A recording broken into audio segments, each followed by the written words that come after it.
ETF index mutual funds నేర్చుకుని stock మార్కెట్లో రాణించాలనుకుంటున్నారా? వెంటనే ఈ నెంబర్కి కాల్ చేయండి.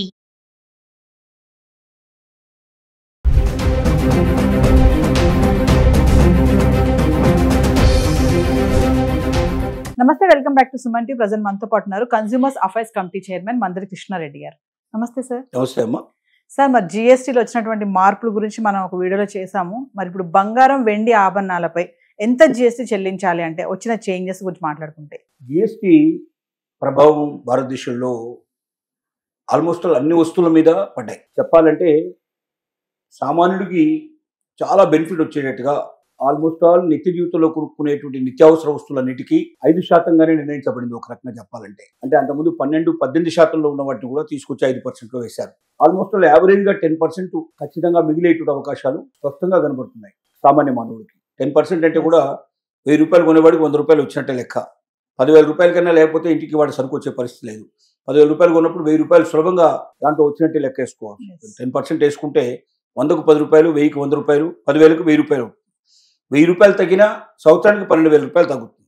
ఒక మధ్యతరగతి జీవికి ఒక 10-12 వేల రూపాయలు ఒకవేళ ఆదాయం ఏర్పడిందంటే దాంట్లో మిగిలిందంటే చాలా సంతోషపడతాడు. అది ఇంకా దేనికో ఒక దానికి ఉపయోగపడుతున్నటువంటి ఆలోచనలో సాధారణ గురి ఉండే అవకాశాలు ఉంటాయి. అయితే చాలా విచిత్రంగా విషయం ఏమిటంటే అన్ని రేట్లు దాదాపుగా సవరించబడ్డాయి, కానీ గోల్డ్ రేట్లు మాత్రం ఏ రకంగా సవరించబడలేదు.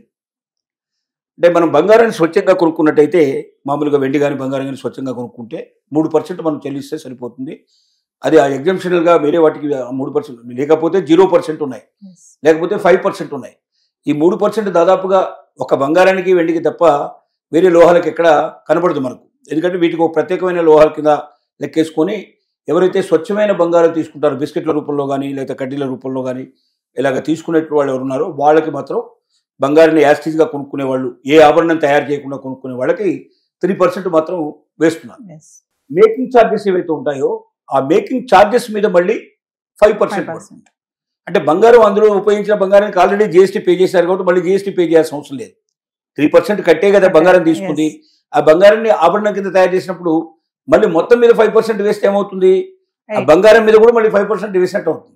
అలా కాకుండా మేకింగ్ ఛార్జెస్ అయితే ఎంత అవుతున్నాయో ఆ ఛార్జెస్ మీద మళ్ళీ 5% వేస్తారు. మీకు అర్థమై ఉంటుంది. అంటే నగ తీసుకున్నట్టయితే నగలో ఉన్న బంగారానికి ఇక కొత్తగా పడదు. ఆ నగ కోసం బంగారం కొన్నప్పుడే 3% దాని మీద పే చేస్తారు. అంటే అప్పటికే దాని జిఎస్టీ పేమెంట్ అయిపోయింది. ఇక ఇప్పుడు మిగిలింది ఏమిటి? నగ తయారు చేయడానికి మేకింగ్ ఛార్జెస్ అయితే ఎంత అని పడ్డాయో అడిషనల్గా వేస్తారు. ఆ మేకింగ్ ఛార్జెస్ మీద 5% కలెక్ట్ చేస్తారు. సో దానివల్ల ఏమవుతుందంటే ఒకేసారి బంగారం మీద ఎక్కువ పడే అవకాశాలు ఉండవు. బంగారానికి ఆల్రెడీ 3% వసూలు చేశారు కాబట్టి బంగారం పోను మిగిలినటువంటి ఛార్జెస్కి ఏవైతున్నాయి మేకింగ్ ఛార్జెస్ మీద 5% వేసినప్పుడు స్లైట్గా ఒక యావరేజ్గా ఒక 4% పడుతున్నట్టుగా మనం లెక్కేసుకోవచ్చు. 1% దీంట్లో యాడ్ అయినట్టు లెక్క. ఎందుకంటే మీకు 5% అని పెట్టినా కూడా మొత్తం మీద పడదు కదా, బంగారం రేటు మీద పడదు. కాబట్టి బంగారం మైనస్ చేస్తే పైన ఉండేటువంటి రాళ్ళు వీళ్ళు అలాంటివి ఏమి ఉన్నాయో వాటికి మొత్తం టోటల్గా తీసుకొని మేకింగ్ ఛార్జెస్ వేస్తారు కాబట్టి దానికి ఒక 5% పడుతుంది. యావరేజ్గా 4% అట్లా పడేటట్టు అవకాశం ఉంది. కాబట్టి జిఎస్టీ వల్ల బంగారంలో కానీ బంగారు ఆభరణాల్లో కానీ ఏ రకమైనటువంటి ఎక్కువగానే తక్కువగానే అయ్యేటువంటి అవకాశాలు లేవు. అంటే జిఎస్టీ ప్రభావంతో రేట్లు పెరుగుతున్నాయో చాలా మంది ఆందోళన చెందుతున్నారు. ఈ వారం 10 రోజుల నుంచి రేట్లు పెరుగుతున్నాయంటే జిఎస్టీ గారు ఇప్పుడు ప్రస్తుతం సందడి చేస్తున్నట్టు వ్యవహారం. ఈ వారం రోజుల లోపల వచ్చింది జిఎస్టీ మార్పులు వచ్చాయి కాబట్టి జిఎస్టీ మార్పుల వల్లనే రేట్లు బాగా పెరిగిపోతున్నాయి. ఇవి ఎప్పుడు స్టాండర్డ్గా ఉంటాయి కాబట్టి ఇప్పుడు ఇచ్చిన జిఎస్టీ రేట్లు ఇప్పటి నుంచి రేట్లు ఇక పెరిగిపోతాయి బంగారం అని కొంతమంది అపోహపడుతున్నారు. బంగారం పెరిగిపోవడానికి, రేటు పెరగడానికి జిఎస్టీకి ఏ రకమైన సంబంధం లేదు. ఎందుకంటే జిఎస్టీలో బంగారం మీద ఎక్కువ పడింది లేదు, తక్కువ పడింది లేదు. గతంలో ఏదైతే ఉందో బంగారం మీద ఉన్నది అదే 3% ఉంది. ఈ మేకింగ్ ఛార్జెస్ మీద 5% ఆటోమేటిక్గా గతంలో ఉన్నది ఇప్పుడు కూడా ఉంది. కాబట్టి మనం భయపడాల్సిన అవసరం కానీ తొట్టుపడాల్సిన అవసరం లేదు. కొత్తగా బంగారం రేట్లు జిఎస్టీ వల్ల పెరగవు. కాకపోతే రకరకాల ఇతర కారణాల వల్ల ఇవి జరిగాయి తప్ప జిఎస్టీ వల్ల జరగలేదు.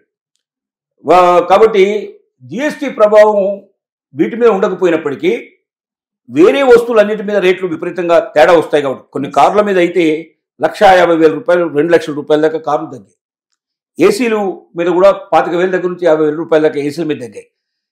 దీనివల్ల ఏమవుతుందంటే ఒక మధ్యతరగతి కానీ లేకపోతే ఉన్నత మధ్యతరగతి వాళ్ళు కానీ బాగా ఉన్నత శ్రేణి వర్గాలు కానీ వాళ్ళు నిత్య జీవితంలో కొనుక్కునే వస్తువులు, వాళ్ళ ఇంటికి కావాల్సిన వస్తువులు కొనుక్కోవడంలో ఓ 25,000 నుంచి మొదలు పెడితే 1,00,000, 1,50,000, 2,00,000 మిగిలే అవకాశాలు ఉంటాయి. ఆ డబ్బుల్ని బంగారం మీద పెట్టే అవకాశాలు ఉంటాయి.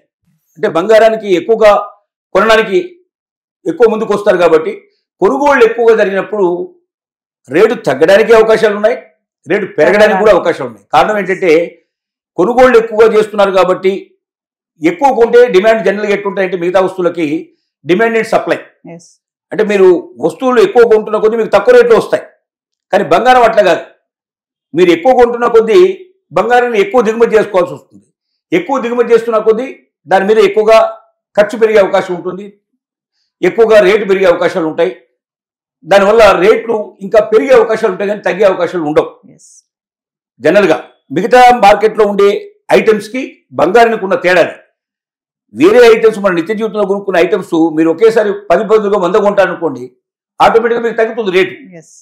బంగారం నేను కిలో కాదు 10 కిలోలు కొంటాను ఒకసారి అంటే రేటు తగ్గదు, పెరిగే అవకాశాలు ఉంటాయి. వాస్తవంగా 10 కిలోలు ఒకేసారి కూడా తెప్పించుకోవాలంటే వాడికి అంత సులభమైన విషయం కాదు. డెఫినెట్గా దాని మీద కొంత శ్రమ ఉంటుంది, కొంత ఖర్చు ఎక్కువ ఉంటుంది. కాబట్టి ఎక్కువ వేసే పాసిబిలిటీస్ ఉంటాయి. ఏది ఏమైనప్పటికీ జిఎస్టీ వల్ల బంగారం రేట్లలో ఎలాంటి మార్పు రాదు. మహిళలు ఎవరు కూడా ఆందోళన పడాల్సిన అవసరం లేదు.